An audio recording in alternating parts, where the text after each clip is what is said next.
Have you ever wondered what happened to MG42 gunners who finally surrendered, after mowing down literally thousands of Allied soldiers on open beaches? We're going to tell you what happened to them, alongside the lesser-known stories from the biggest military operation in human history. So let's first set the stage.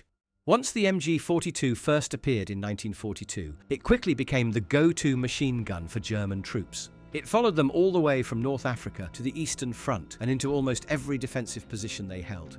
And we've all heard the stories of Hitler's lawnmower machine gun, the terrifying sound and the insane rate of fire. Its effectiveness and reliability made it a part of many World War II stories, but we're not here today to repeat the same specs and nicknames.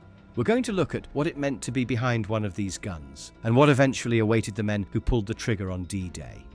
German commanders believed the best way to stop an invasion was to crush it before it ever left the water, and so they built fortified positions known as Widerstandsnester, or resistance nests, all along the coast. They were placed carefully so each could cover the others with overlapping fire from cannons and machine guns. On Omaha Beach alone, there were 15 of these strong points, with many set to fire down the length of the shoreline, so any soldier who escaped one gun's line of fire would run straight into another's. A standard MG42 was manned by a crew of 3, consisting of a gunner, an assistant gunner to feed fresh ammunition belts and swap barrels when they overheated, and one more man carrying extra ammo. Many had combat experience from earlier campaigns, but by 1944 some crews were made up of younger replacements who had never been in a real fight. However, no matter their background, their job on that position was clear. And on the morning of D-Day, those jobs came down to one thing, which was either to keep firing until the beach was clear, or to die behind the gun trying. What most of them didn't realize, though, was that the same weapon that made them so feared would also make them priority targets. Knowing what was waiting for them, Allied planners prepared themselves by mapping the coastline and spotting strong points and gun emplacements hidden in the bluffs. Intelligence officers marked many so-called resistance nests by number and location, and the plan was very neat on paper. The bombers and naval artillery would obliterate fortifications, and the landing troops would mop up what was left. However, in reality, many of those guns would still be firing when the ramps went down. The naval bombardment that morning was massive. Battleships, cruisers, and destroyers opened up before dawn, shelling the entire coastline, which was lined with known fortifications. Thousands of shells pounded the beaches and bluffs. However, reinforced concrete bunkers resisted even direct artillery hits, resulting in many nests surviving almost untouched. German soldiers inside knew that something big was happening, and when they finally took a look outside, they had quite a sight before them. Hundreds of Allied landing craft approaching the beaches. While the British and Canadians had special tanks called Hobart's Funnies, helping them clear and destroy bunkers that survived the initial bombardment, the Americans had horrible problems with their armor that was supposed to support ground troops on Omaha Beach. Their solution was supposed to be duplex drive tanks, but out of 32 launched in the first wave, 27 sank and only 5 made it to the beach. Of those, just 3 were still able to fight, and even they were knocked out quickly, turning the fight to silence the surviving machine gun nests into a bloodbath. And you can guess what the survival odds were on both sides. And the sights once those guns opened up were so disturbing that they're still talked about to this day. What significantly increased the effectiveness of German MG crews were the tactics they had applied. One common one was what they called mowing the grass, where they often aimed low to hit legs and knock soldiers down. Wounded men would then draw medics and friends trying to help, which meant more targets for the gunner and more casualties for the enemy. Different types of tricks were used, and surprisingly, many of them worked. For example, one gun might fire tracer rounds high, making it look like the shots were off target, while another hidden gun fired at the real killing height. It was a simple tactic, but it fooled enough soldiers to have them killed, and it caught plenty of them off guard. Once the first waves hit the beach, textbook plans fell apart and casualties were mounting fast. Small groups of soldiers began to move on their own initiative, using whatever cover they could find. On an open beach, however, options were very limited, and tank traps, shell holes, and even the dead were some of them. Allied training had warned them to attack during the MG42's brief pauses for reloading or barrel changes, and some officers yelled for men to sprint forward in those few precious seconds.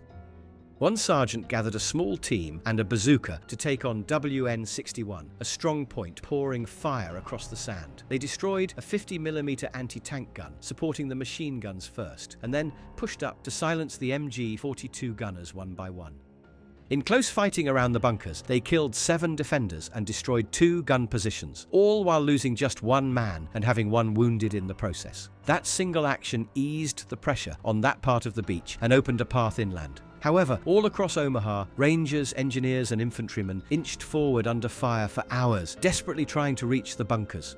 At Dog White, rangers stormed a strongpoint under smoke and silenced its guns, while on Easy Red sector on Omaha Beach, engineers cleared obstacles and opened a path for troops to climb the bluffs and outflank the gunners that held them pinned down for hours. But reaching a machine gun bunker was only half the job, and the real fight happened in the seconds after. When assault teams finally reached an MG42 nest, they threw grenades and satchel charges to silence them, and then proceeded to shoot any survivors.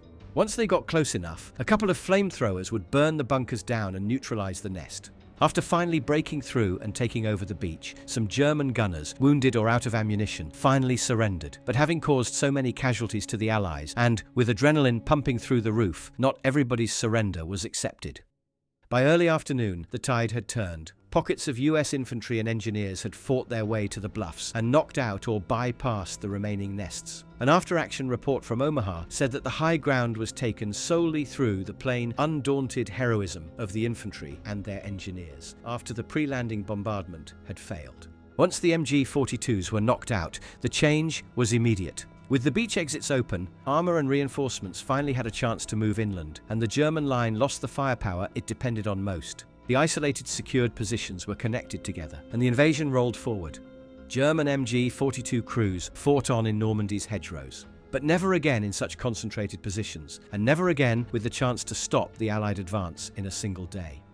On June 6th, the MG42 had done all it could, and the disturbing stories of young men on both sides, caught in one of the deadliest mornings in history, will stay around forever.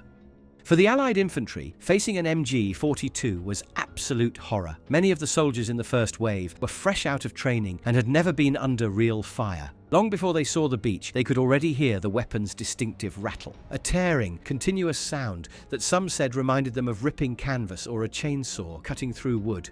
Veterans later admitted the sound alone could freeze your blood, leaving you rooted to the spot like a deer caught in headlights. When the landing craft ramps dropped, the instinct was to hit the sand and stay there. One US squad leader recalled yelling at his men to keep moving if they want to live, which was the only way to shake them out of the paralysis under a rain of bullets. But across that broad, open shoreline, every man knew he was fully exposed to heavy fire. Army medic Ray Lambert later remembered how rounds were slicing through the water and hitting men who were already struggling in the surf. And some units barely made it ashore at all. At Dog Green sector, one company took nearly 90% casualties within minutes. And yet, amid the chaos, men still pushed forward, some because of orders, some because of duty, and some simply because stopping meant dying where they lay. On the other side of those barrels, the view was very different, but no less terrifying. For the German gunners, the morning began in darkness. On a strong point WN62 above Omaha Beach, 20-year-old Heinrich Severloh woke to the alarm and the invasion had begun. By dawn, he was in his prepared firing position with an MG42, looking out over the water at a sight he later described as unreal. Hundreds of ships and thousands of men heading straight at him. When the first landing craft came into range, Severloh opened fire. Over the next 9 hours, he poured belt after belt into the oncoming waves of soldiers, with nearly 12,000 rounds fired in total. His assistant gunner was gone, leaving him to work the gun alone, and around him, his comrades were being killed one by one. Severloh said it felt impossible, as no matter how many he shot, more kept coming. By early afternoon, with the position collapsing and his ammo gone, he grabbed a rifle and ran. That retreat turned into a scramble for survival through shell craters and hedges until nightfall. The next morning, surrounded by US troops, he surrendered, but was careful enough not to reveal that he'd been one of the machine gunners responsible for so many deaths on the beach. However, not all gunners got that chance, as many were killed in their bunkers, and those captured alive were often stunned to be spared at all given the ferocity of the fighting and the losses they'd caused. And not all were that lucky. For both sides, the experience left deep scars. Allied veterans spoke of never forgetting the MG42's fire, and German veterans spoke of the moments and faces that stayed with them long after the war. Though successful, taking out an MG42 position wasn't a clean textbook maneuver. It usually meant getting dangerously close, often within meters, and all while under heavy fire. Every step forward was a bet that the gunner wouldn't spot them, with their life and all the effort put in until then on the line. More than a few men were killed only meters from their target, seconds before they could strike. And once the fight was inside the bunker, it was short, brutal, and usually over in a blink of an eye. For the men behind machine guns, these moments were the nightmare they had feared from the start of the invasion. Once the Allies broke through, you were trapped, as the heavy firing ports that protected you from the front also kept you boxed in. Your options were to hold until you were overrun, or try to surrender, and neither was comforting. MG42 crews knew they were considered priority targets. The destruction they caused made them the most hated on the battlefield, and many feared what might happen if the attackers got to them first. Most Allied soldiers followed the rules of the 1929 Geneva Convention, taking prisoners as required, but there are accounts of captured gunners being shot on the spot by men who just lost friends to their fire. It was hard to remain quote-unquote professional towards someone who had just caused all your friends' deaths moments before you'd capture them. That uncertainty hung over every decision in those final minutes. And not all German gunners were committed Nazis or veterans. Some were conscripts from Eastern Europe, pressed into service and fighting more from fear of their own officers than loyalty to Hitler. In some cases, these men surrendered quickly once the position was hopeless. Others fought on, perhaps out of desperation or the belief that surrender wouldn't save them. Either way, the mental strain of being an MG42 gunner was immense. You could hear the attackers getting closer, the thump of boots on the ground above you, just waiting for a grenade to be thrown inside. And when that end came, it wasn't always the relief the gunners had hoped for, as many would discover in the final desperate moments of D-Day's beach battles. Believe it or not, sometimes being killed was the better option, as there are even some reports of isolated reprisals during the Normandy campaign, where captured MG crews faced payback for the reason we talked about. Incidents like these were rarely documented, perhaps to avoid drawing the public's attention to clearly breaking the rules of warfare, and were overshadowed by a huge Allied win that opened a new front in Europe that would eventually end the war. And you can only imagine what soldiers weren't even allowed to talk about. For many MG42 gunners who lived through D-Day, the war's end didn't erase the memories of that morning. Some, like Heinrich Severloh we mentioned, went home to farms or towns that looked unchanged, but carried a war they couldn't put down. Severloh spoke little about Omaha Beach for decades, but the weight never left him. Years later, he reached out to families of fallen comrades and even met David Silver, a US veteran whom he had wounded. The two men, once trying to kill each other, now sat together and talked. It was a meeting neither could have imagined in 1944, and for Severloh, it was a small measure of peace. Many other German veterans led quiet lives, rarely mentioning the MG42 outside of conversations with fellow soldiers. For them, the weapon was both a point of professional pride and a source of private guilt. For survivors, the MG42 was remembered like a force of nature, a fury you never forgot. In memoirs, when a veteran wrote that a machine gun opened up, more often than not, they meant the MG42. Films like The Longest Day and Saving Private Ryan carried its so-called buzzsaw sound to new generations, while the bunkers in Normandy still stand as silent reminders of its power and the scars it left on both sides.